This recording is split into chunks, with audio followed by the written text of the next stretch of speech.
sahabat Bawaslu, selamat datang di podcast Bawaslu Kabupaten Majalengka.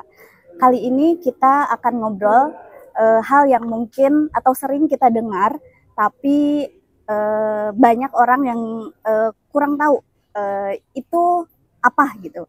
Kali ini kita akan membahas tentang pemutakhiran data pemilih berkelanjutan. PDPB ini kita akan bahas dari sudut pandang yang krusial, yaitu sinergi antara pengawasan di lapangan dan dengan aspek hukumnya. Nah, sudah hadir di tengah-tengah kita yaitu Koordinator Divisi Hukum dan Penyelesaian Sengketa Bawaslu Kabupaten Majalengka, Bapak Ayu Fahmi. Bapak, apa kabar? Alhamdulillah baik. Senang bisa diundang di sini ngobrol-ngobrol. Ya, Pak. Topik kali ini kita sedikit berbeda nih, Pak. Kita akan menghubungkan pengawasan PDPB dengan filosofi Sunda, Pak. Oke. Yaitu hirup, cager, dan bager. Oke. Nah, kita ini sebenarnya sering dengar ya, Pak, istilah pemutakhiran data pemilih berkelanjutan. Banyak orang tuh berpikir itu apa sih, kok kayaknya data pemilih itu sesuatu hal yang ribet gitu ya. Oke. Nah, bisa dijelaskan nggak Pak secara sesederhana mungkin sebenarnya pentingnya proses ini tuh untuk apa sih? Oke. Baik, Teh Ani, terima kasih sebelumnya. Jadi dalam pemaknaannya sebetulnya pemutakhiran ini kan kalau saya analogikan ya gitu. Ini seperti halnya tamu undangan dalam sebuah acara gitu. Di mana kita sebagai tuan hajat gitu ya memilah masing-masing ornamennya. Artinya dalam hal ini mungkin kan ada yang usianya belum cukup umur, atau yang baru genap 17 tahun, atau baru pindah datang maupun pindah luar, baru alih status gitu kan. Pada intinya kita yang kita lakukan adalah untuk menjaga siapa sih yang berhak masuk dan siapa yang tidak berhak masuk gitu. Jangan sampai yang berhak masuk tidak dimasukkan ataupun sebaliknya. Yang masuk justru tidak masuk begitu.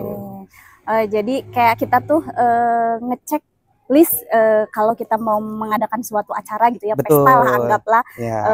biar orang yang tidak boleh datang itu jangan sampai hadir di acara tersebut. Betul. Gitu berarti ya Pak. Betul. Sederhananya. Tapi ini bukan pesta biasa ya. Ini kan pemaknanya lebih ke pesta demokrasi gitu. Pesta demokrasi yang diatur dalam undang-undang. Jadi wajib hukumnya. Oke. Nah, untuk kembali ke tadi yang saya sampaikan bahwa topik kali ini kita akan membahas tentang filosofi Sunda nih Pak. Tentang hirup, cager, tur, bager. Nah, saya sebagai staf di lapangan itu merasa bahwa hirup ini sangat terkait dengan aktivitas kita. Di mana kita ini dituntut untuk aktif memantau, verifikasi dan mengecek data langsung. Nah, menurut Bapak sendiri, dari kacamata hukum, filosofi hirup ini tuh apa kira-kira Pak? Oke, jadi begini Teh. Hirup itu kan artinya hidup ya. Nah, hidup adalah kesadaran gitu. Nah, artinya teman-teman di lapangan ini ketika melakukan pengawasan harus menggunakan atau menjalankan filosofi hidup itu. Artinya keaktifan dan kehidupan teman-teman di lapangan ini kan akan sangat membantu bila mana dalam pengawasannya menemukan sebuah temuan yang kemudian bisa segera dilaporkan ke kita gitu. Nah, dalam penanganannya kita bisa tuh artinya dengan kehidupan tadi teman-teman kita bisa menyusun langkah hukum yang jelas gitu kan. Jadi hirup teman-teman di lapangan ini bisa menjadi pondasi utuh bagi kami dalam menyusun sebuah langkah hukum yang preventif begitu. Ya berarti memang penting sekali ya Pak. Sinergi antara kita atau teman-teman di lapangan dengan divisi hukum. Kita tuh harus bisa menjalankan tugas dengan filosofi tadi, dengan filosofi hirup itu. Tentu. Ya. Oke. Baik Pak, selanjutnya kita ke filosofi yang kedua nih Pak. Yaitu cager. Cager ini artinya sehat kan ya Pak. Nah, kalau kami di lapangan mengartikannya sebagai adanya data yang sehat, akurat dan valid. Nah, kalau dari konteks penanganan hukumnya, cager ini punya makna apa? Begini ya Teh, cager ini kan berarti sehat gitu ya. Artinya dalam divisi kami, khususnya divisi hukum, hukum yang sehat itu sebuah keharusan. Nah, ketika dikaitkan dengan teman-teman di lapangan, teman-teman juga harus bisa menarasikan bahwa hukum itu ya hukum yang sehat gitu, mengimplementasikan di lapangannya. Kenapa? Saya analogikan sebuah contoh, ketika teman-teman melakukan pengawasan dan memberikan laporan hasil pengawasan itu, tentunya teman-teman juga harus menghadirkan sebuah alat bukti laporan hasil pengawasan dalam bentuk yang sehat, kan? Sehingga ketika buktinya sehat, alat buktinya sehat, dan laporannya juga sehat, maka langkah hukum yang akan diambil gitu, itu juga menjadi jelas. Begitu kira-kira teh. Oke, berarti sepenting itu ya Pak, bahwa yang namanya pengawasan itu memang tidak hanya cukup dengan 3D. Betul. Kita datang, duduk, dan diam. Nah, kita perlu mencatat hal yang memang dianggap penting ketika kita melakukan pengawasan kan Pak? Betul. Nah, sekarang kita bahas nih Pak, filosofi yang terakhir, yaitu bager. Waduh, ya. Siap. Bager ini pasti kaitannya dengan sikap ya Pak ya? Betul. Karena seringkali kita ini sebagai staf di lapangan diingatkan bahwa kita harus bersikap baik dan profesional saat berinteraksi dengan masyarakat. Bagaimana prinsip bager ini jika diterapkan dalam proses penyelesaian sengketa proses? Oke. Sengketa dalam proses penyelesaian sengketa itu kan bentuk kewajiban kita sebagai pengawas pemilu tentunya ya. Dalam hal ini tidak bisa lepas dari pemaknaan tadi tema bager gitu. Nah, bager ini berarti kan kaitannya dengan etika dan moral gitu ya. Ketika kita analogikan atau kita coba implementasikan dalam proses penyelesaian sengketa, nah, contohnya ya gitu, ketika ada permohonan masuk ke Bawaslu Majalengka, dalam hal ini permohonan untuk penyelesaian sengketa, maka sikap kita adalah sikap bager. Bager di sini berarti harus adil kan gitu.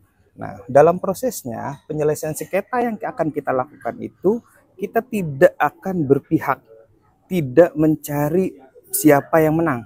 Nah, tetapi yang kita lakukan adalah mendengar semua aduan, mendengar semua keluhan, mendengar semua permohonan yang ditunjukkan gitu. Lalu kemudian kita pilih, sehingga yang sekali lagi kita cari bukan pemenang, tetapi kita bisa mengakomodir semua kepentingan dari para pihak itu, lalu kemudian menghilangkan hak-hak yang tadinya dirugikan. Nah, jadi sikap bager ini sangat melekat nanti dalam proses penyelesaian sengketa. Karena sekali lagi proses penyelesaian sengketa itu harus adil, harus beretika, dan tentunya kita harus mengakomodir segala bentuk kepentingan. Ketika diimplementasikan atau dikaitkan dengan tema obrolan kita hari ini dalam hal pengawasan dan pemutakhiran daftar pemilih berkelanjutan, artinya kita juga harus menjaga hak-hak pemilih. Jangan sampai ada hak pemilih yang seharusnya masuk ke dalam daftar pemilih, namun dalam hal ini dia tidak dimasukkan. Artinya ada pihak yang dirugikan. Begitu kira-kira. Siapa? Ternyata memang filosofi Sunda itu bisa nyambung sekali ya Pak dengan konteks hukum dalam pemilu ini. Jadi hukum itu nggak cuma pasal-pasal yang kaku gitu ya, tapi bisa menjadi adanya nilainya hidup sehari-hari gitu. Betul sekali Tani. Oke Pak, sebelum closing, ada pesan singkat nggak yang ingin disampaikan, baik itu untuk teman-teman penyelenggara ataupun juga untuk masyarakat yang ikut serta dalam proses pengawasan partisipatif? Oke, pesan saya di sebelum akhir obrolan ini gitu kan, mari kita sama-sama jadikan hirup, cager, dan bager ini sebagai satu kesatuan. Hiruplah dalam mengawasi dan melakukan pemantauan setiap aktivitas pemilu maupun pemilihan di tengah masyarakat. Terus cagerlah dalam setiap mendokumentasikan dan membuat laporan hasil pengawasan sehingga hasilnya dapat dipertanggungjawabkan. Lalu bagerlah dalam bersikap, dalam memenuhi kewajiban kita, baik dalam menangani sebuah dugaan pelanggaran ataupun menyelesaikan sebuah permasalahan sengketa baik di pemilu dan pilkada.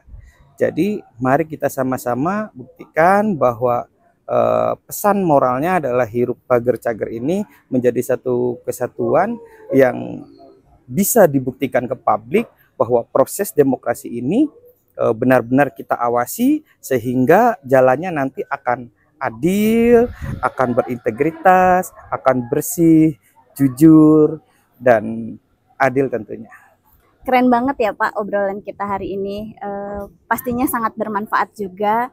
Jadi intinya pemutakhiran data pemilih berkelanjutan itu ibarat daftar tamu nanti untuk pesta demokrasi ya Pak. Betul. Biar semua yang berhak hadir bisa hadir dan yang tidak berhak hadir itu tidak bisa masuk ke dalam pesta tersebut.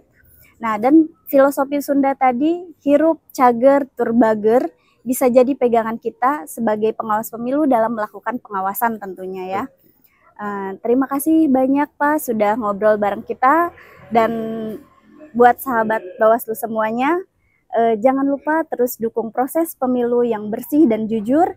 Sampai ketemu lagi di podcast berikutnya.